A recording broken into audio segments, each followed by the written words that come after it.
রাধে রাধে বন্ধুরা, good morning. আশা করছি যে যেইখানে আছো ভালো আছো, সুস্থ আছো। হাসি লাইফস্টাইলের ব্লগে সবাইকে স্বাগত জানাই।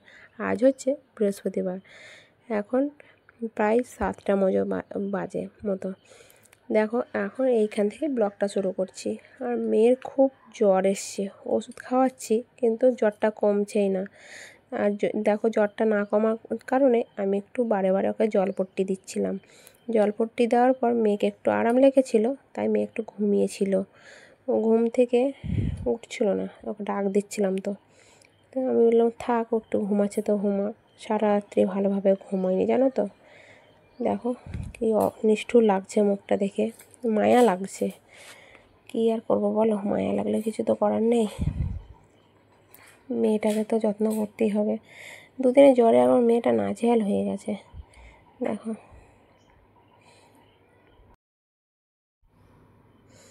ঘুম থেকে ওঠার পর ও বললো, মা আমি পেয়ারা মাখা খাবো।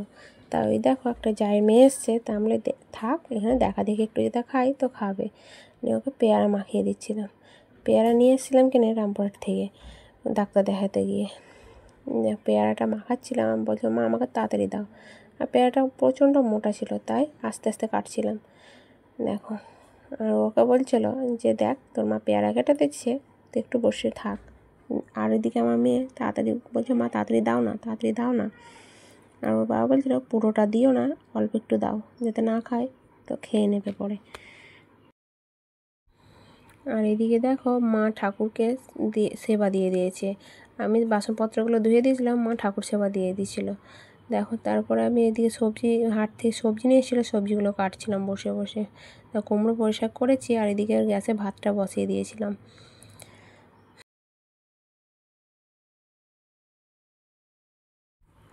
ওইদিকে রান্না বসিয়েছি, আর এইদিকে দেখো স্নান করিয়ে দিয়েছিলাম, মেয়ে ঘুমিয়ে গেছে।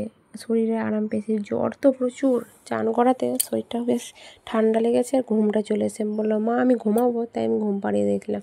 আর এইদিকে দেখো, উঠোনে রৌদ্রতে সব শুকিয়ে গেছে, এত বৃষ্টি হচ্ছে আর উঠোনটা দেখো কাদা হয়ে গেছে। তারপর রান্না বান্না করার পর মেয়েকে খাইয়ে দিয়েছিলাম। তারপরে আমি, মা, আমার বর একসঙ্গে নিয়ে খেতে বসে পড়েছি। আজ রান্না করেছিলাম ওই কুমড়ো দিয়ে তরকারি, তিলে বড়া, আর আলু, টমেটো, বড়ি, কলাইয়ের বড়ি আমরা দিয়ে টক করেছিলাম। আর আমার বর ক্যামেরার দিকে তাকাচ্ছিল বারে বারে। আমি বলছি ঠিক আছে তুমি খাও, আমি ক্যামেরাটা করছি। আমাকে দেখতে পাচ্ছ না কারণ আমি এখানে ক্যামেরা করছি। আর মা দেখো দিয়ে দিল। বলে নাকি যে মারা যায় তাকে দিতে হয়। তারপর দেখো আমি চলে এসলাম, আর মেয়েকে যে থালাটায় খাইয়েছিলাম সেই থালাটাতেই আমি নিয়ে নিয়েছি। আর মেয়ের শরীর খারাপ, তাই জন্য খেতে মন হচ্ছিলো না, মন চাইছিল না। কি করব, না খেলেও তো মেয়েটাকেও অসুস্থ, আমিও অসুস্থ হয়ে গেলে কে কাকে দেখবে বলো। তাই অল্প একটু খেয়ে নিয়েছি। আর অনেক কথাই বলছিলাম মেয়েটার ব্যাপারে, বারে বারে জ্বর আসছে, ডাক্তার দেখিয়েছিল। মা তো বকাবকি করছিল, তাহলে বকলে কিছু হবে না, কি করব। ওর বাবা বললাম স্নান করতে, কিন্তু স্নান করলো না, মাঠে যাবে বললো। তাই জন্য সবাই ভাত খেতে বসে পড়লাম।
খাওয়া দাওয়ার পর বাসনগুলো সব ধুয়ে নিচ্ছি, কলপাড়ে এসে বাসনপত্রগুলো ধুয়ে নিচ্ছি।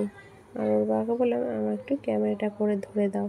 আর দেখো কলতলাটা অনেকটা চারিদিকে ভেজা ভেজা, যেটা স্ট্যান্ডটা উল্টে যায় তাহলে ভিডিওটা করা হবে না। তার বাবাকে বললাম আমাকে ধরে দাও একটু। দেখো বাসন বেশি হয়নি, কারণ 3 জনে ভাত খেয়েছি তো অল্প একটু বাসন ধুয়েছি। দেখো ভাত ধুয়ে নিলাম, তারপরে চলে গেলাম।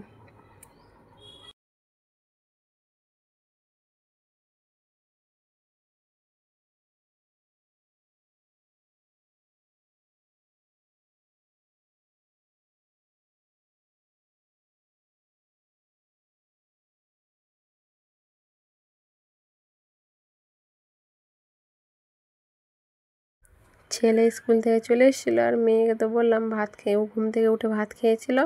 ওকে ভাত খাওয়ার পর দেখো ওরা দুজনে চৈকির উপরে খেলা করছে। ছেলে মোবাইল দেখছে আর মেয়ে বলছে মা তোমার মোবাইলটা দাও। তা আমরা ভিডিওটা করে নিই, তারপর তোমাকে দেবো। দেখো মুখটা একবার ছোটো, মানে কী বলবো, ওকে দেখে মায়া লাগছে আমার, কিছু ভাষা পাচ্ছি না বলার মতো। আর ওর বাবা দাঁড়িয়ে দাঁড়িয়ে বলছে ক্যামেরাটা করছে করো না, এদিকে আমাকে দেখাচ্ছে ওখানে খালি গায়ে আছি, তাহলে কী হবে। আর ওইদিকে মা বারণ না কি নিয়ে আসছে। আর দেখো তারপরে মা কি কি মাজন মাজছিল, মেয়েও বলছে আমও মাজন মাজবো দাও। তাই জন্য বসে বসে মা আর মেয়ে দেখো বসে বসে মাজন মাজছে চুপটি করে। আর শরীরটা ভালো থাকলে যেন খেলে বেড়ায়, আর শরীরটা ভালো লাগে না, তাই বাড়ি থেকে বেরোচ্ছে না এখন। আর মার সাথে একটু কথা বলছিল। আর দেখো আমি একবার ডাক দিয়েছি, তাই আমার দিকে ঘুরে তাকাচ্ছিল। আর দেখো বলছে আমি মাজন মাজছি মা, আমার দাঁতটা পরিষ্কার হবে, পোকা লাগবে না। তাহলে ভালো, মাজো।